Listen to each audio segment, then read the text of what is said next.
saya Hipnisara Saragi dengan NIM D1A020078 dari kelas C Agroteknologi, mata kuliah Agroklimatologi dengan dosen pengampu Dr. Insinyur Made Deviani Duaja MS. Di sini saya akan menjawab pertanyaan yang diberikan oleh Ibu Made selaku dosen pengampu mata kuliah Agroklimatologi. Pertanyaan pertama, kenapa siklon seroja terjadi di laut? Siklon seroja terjadi di laut dikarenakan perubahan iklim global yang ditandai semakin meningkatnya suhu baik di udara maupun di muka air laut, di mana menyebabkan suhu muka laut semakin hangat. Siklon tropis tumbuh di perairan sekitar wilayah tropis yang memiliki suhu permukaan laut hangat. Pada awal tahap pembentukannya, suhu permukaan laut yang hangatannya menyebabkan sistem tekanan rendah di wilayah tersebut. Akibatnya, terbentuklah kumpulan awan-awan konvektif atau awan cumulonimbus. Awan-awan tersebut kemudian membentuk sabuk melingkar. Tekanan udara permukaan akan menurun mencapai kurang dari 1000 mb. Sementara itu, kecepatan angin maksimum akan meningkat hingga mencapai lebih dari 60 km per jam. Siklon tropis hanya bisa terbentuk di laut yang memiliki suhu permukaan hangat dan akan menghilang jika memasuki perairan dengan suhu dingin atau daratan. Tapi, berbeda dengan siklon lainnya, siklon tropis seroja yang terjadi di Kupang beberapa minggu yang lalu. Pertanyaan kedua yaitu, hujan yang dapat merangsang tsunami bisa bergerak sampai ke daratan. Nah, menurut Ketua BMKG, hal ini bisa jadi ada kaitannya dengan pemanasan global yang menyebabkan perubahan suhu permukaan laut. Hujan adalah sebuah presipitasi berwujud cairan, berbeda dengan presipitasi seperti salju, batu es, dan slit. Hujan memerlukan keberadaan lapisan atmosfer tebal agar dapat menemui suhu di atas titik lelah es di dekat dan di atas permukaan bumi. Hujan konvektif terbentuk oleh adanya perbedaan panas yang diterima permukaan tanah dengan panas yang diterima oleh lapisan udara di atas permukaan tanah tersebut. Ciri-ciri dari jenis hujan konvektif biasanya berupa intensitas yang tinggi, berlangsung relatif cepat, dan mencakup wilayah yang tidak terlalu luas. Ini bisa terjadi di atas tanah atau air selama ada kelembapan. Ketika terjadi di atas lautan tropis, di mana udara dipenuhi dengan air, panas yang menyengat dapat menyebabkan arus konveksi di atas dengan kuat. Kombinasi angin dan kelembapan dapat mencapai badai. Pertanyaan ketiga, hubungan tsunami dengan hujan. Dosen Fakultas Geografi UGM ini mengatakan fenomena awan arcus merupakan hal lazim, tetapi jarang terjadi atau fenomena langka. Meskipun awan arcus tidak berbahaya, tetapi memiliki potensi menimbulkan hujan deras yang disertai dengan petir atau kilat dan angin kencang. Kemudian, Emilia kembali menegaskan bahwa awan arcus tidak ada kaitannya dengan potensi gempa atau tsunami. Dari kutipan di atas dapat disimpulkan bahwa hujan yang deras dengan disertai badai dan petir tidak menimbulkan tsunami. Dalam informasi yang saya dapat, bahwa fenomena alam yang dapat menimbulkan tsunami ialah sebagai berikut. Yang pertama yaitu gempa bumi di bawah laut, yang kedua letusan gunung berapi, yang ketiga longsor bawah laut, dan yang keempat hantaman meteor. Pertanyaan keempat, pengaruh rumah kaca terhadap pemanasan bumi. Efek rumah kaca adalah kejadian di mana panas di bumi terperangkap karena terhalang oleh gas emisi seperti karbon dioksida pada atmosfer. Gas emisi tersebut kebanyakan berasal dari asap kendaraan dan pabrik serta kebakaran hutan. Gas-gas yang berkontribusi pada efek rumah kaca antara lain uap air, karbon dioksida, metana, ozon, nitrous oksida, CFC atau klorofluorokarbon, dan HFC atau hidrofluorokarbon, mengancam seluruh ekosistem akibat kenaikan suhu bumi. Mencairnya es di kutub yang juga mengancam ekosistem. Mencairnya es ini menyebabkan kenaikan air laut sehingga menenggelamkan daerah-daerah rendah laut akan makin asam karena konsentrasi gas-gas rumah kaca yang meningkat. Asamnya air laut akan mematikan terumbu karang dan ekosistem lainnya. Menipisnya lapisan ozon membuat sinar ultraviolet yang berbahaya sampai ke permukaan bumi. Pertanyaan kelima, pengaruh gelombang panjang atau pendek dan hubungannya dengan tsunami. Tidak semua tsunami didahului oleh surutnya air. Tsunami juga dapat langsung dimulai dengan naiknya permukaan air. Hal ini karena tsunami berbentuk gelombang dengan puncak dan lembah. Jika lembah gelombang yang sampai terlebih dahulu, permukaan air laut akan turun. Sebaliknya, puncak gelombang menghasilkan naiknya air laut. Kedua hal ini dapat terjadi dengan peluang yang sama. Gelombang yang terjadi di laut sebenarnya dapat dibedakan menjadi beberapa jenis atau tipe gelombang. Gelombang yang terjadi karena dibangkitkan oleh angin disebut dengan gelombang angin. Angin yang bertiup di permukaan laut selama waktu tertentu, baik angin yang bertiup ke arah darat maupun angin yang bertiup ke arah laut, akan menimbulkan gelombang.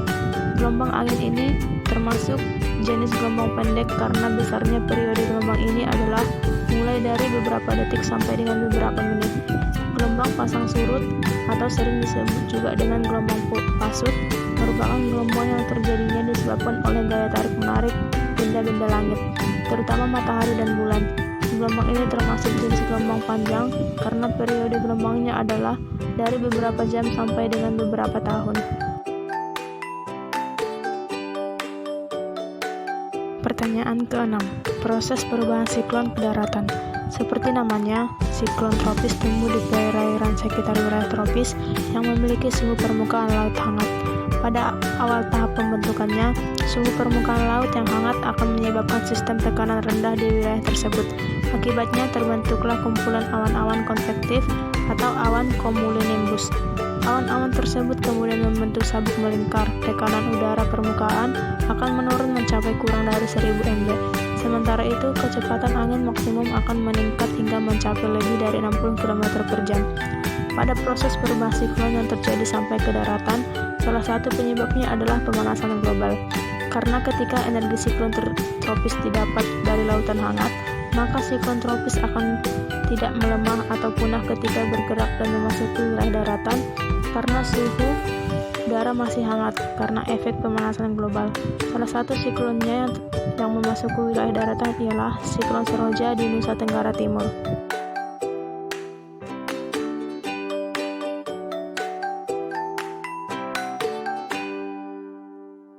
Pertanyaan ke-7, perbedaan laut, lautan, dan samudera. Menurut KBBI atau Kamus Besar Bahasa Indonesia, laut adalah kumpulan air asin dalam jumlah banyak dan luas yang menggenangi dan membagi daratan menjadi benua dan pulau. Lautan adalah kumpulan air asin yang luas dan berhubungan dengan samudera. Samudera adalah laut yang luas dan merupakan massa air asin yang sambung menyambung meliputi permukaan bumi yang dibatasi oleh benua ataupun kepulauan yang besar. Pertanyaan ke-8, jenis siklon di Indonesia. Yang pertama yaitu siklon Durga yang terjadi pada tahun 2008. Siklon Durga merupakan siklon tropis yang terbentuk di perairan barat daya Bengkulu pada 20-25 April 2008 di Samudra Hindia. Ini adalah nama siklon atau badai pertama yang dinamai Indonesia dan terbentuk di dekat Garia, Ekuator. Siklon tropis Durga pada internasional dikenal dengan nama siklon tropis Rosi. Siklon tropis Durga terbentuk di Samudra Hindia sekitar dari 1000 km dari Bengkulu, tepatnya 9,2 derajat lintang selatan dan 95,1 derajat bujur timur. Siklon tropis Durga memiliki arah probabilitas ke arah timur hingga barat dengan kecepatan gerak rata-rata 25 knots. Daya siklon tropis Durga mengaruhi cuaca di sekitar perairan Bengkulu, Banten, Lampung, dan Jawa Barat.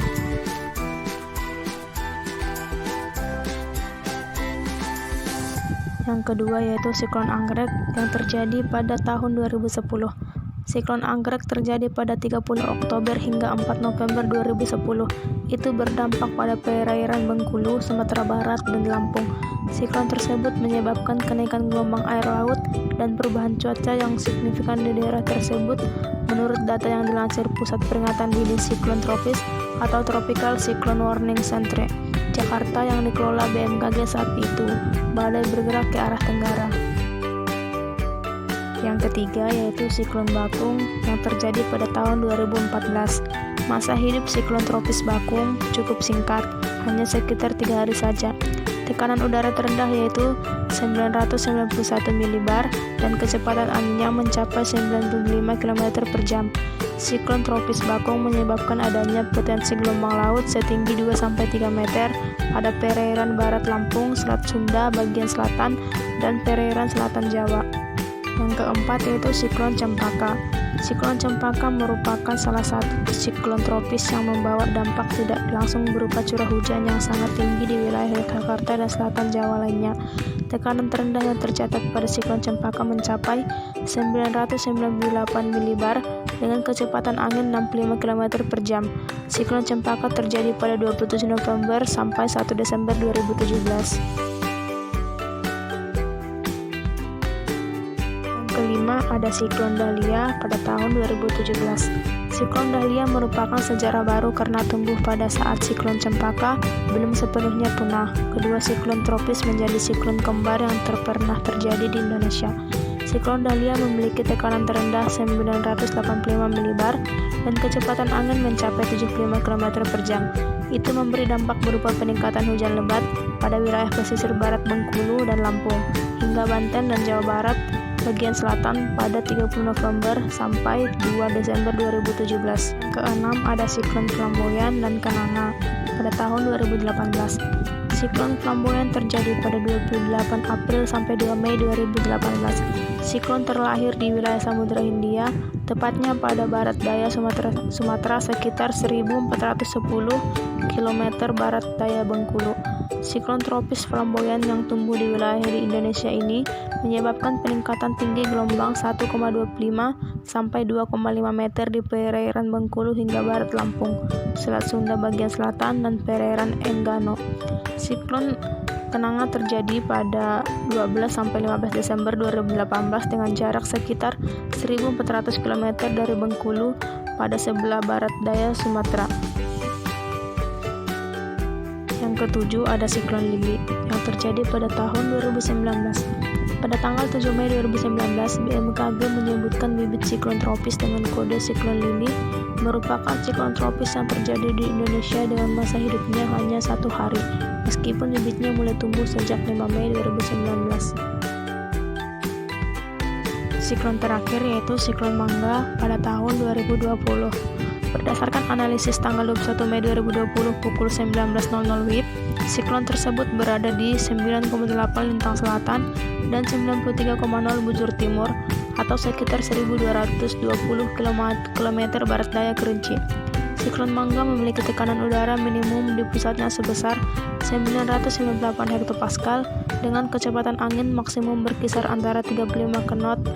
Keberadaan siklon tropis ini mengakibatkan pertumbuhan awan hujan di beberapa wilayah, antara lain di wilayah Sumatera Barat, Bengkulu, Lampung, Jawa Timur, Bali, Nusa Tenggara Barat, Kalimantan Selatan, dan Kalimantan Timur. Pertanyaan ke-9 yaitu jenis siklon di dunia.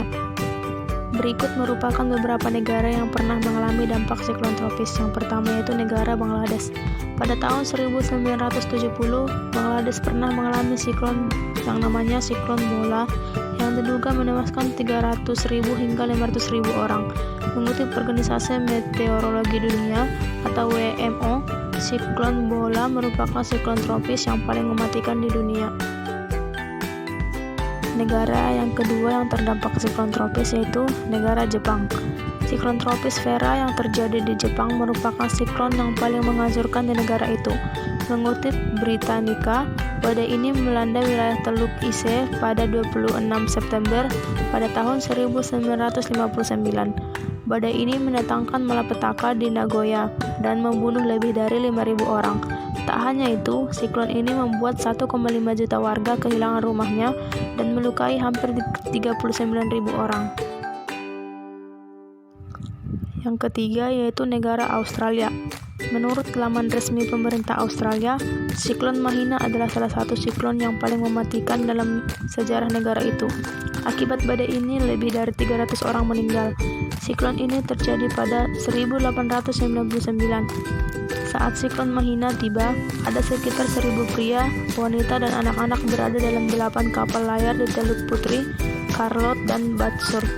Lebih dari setengah kapal hancur di malam hari, dan setidaknya 307 orang tewas. Negara yang keempat yaitu negara Indonesia. Indonesia juga pernah mengalami salah satu siklon tropis terparah. Mengutip Kompas.id, siklon raksasa pernah menerpa Flores dan menewaskan 1.500 orang pada 29 April 1973.